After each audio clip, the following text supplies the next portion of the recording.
سب تعریف اللہ ہی کو ہے جس نے اپنے محبوب بندے محمد صلی اللہ علیہ وآلہ وسلم پر یہ کتاب نازل کی اور اس میں کسی طرح کی کجی اور پیچیدگی نہ رکھی، بلکہ سیدھی اور سلیس اتاری تاکہ لوگوں کو عذاب سخت سے جو اس کی طرف سے آنے والا ہے ڈرائے، اور مومنوں کو جو نیک عمل کرتے ہیں خوشخبری سنائے کہ ان کے لیے ان کے کاموں کا نیک بدلہ یعنی بہشت ہے جس میں وہ ہمیشہ رہیں گے، اور ان لوگوں کو بھی ڈرائے جو کہتے ہیں کہ اللہ نے کسی کو بیٹا بنا لیا ہے۔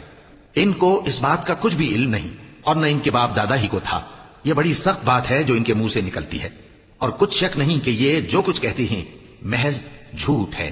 اے پیغمبر، اگر یہ اس کلام پر ایمان نہ لائیں تو شاید تم ان کے پیچھے رنج کر کر کے اپنے تئیں ہلاک کر دو گے۔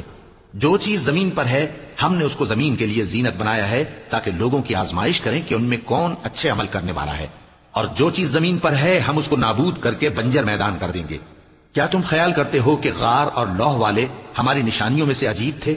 جب وہ نوجوان غار میں جا رہے تو کہنے لگے کہ اے ہمارے پروردگار، ہم پر اپنے ہاں سے رحمت نازل فرما اور ہمارے کام میں درستی کے سامان مہیا کر۔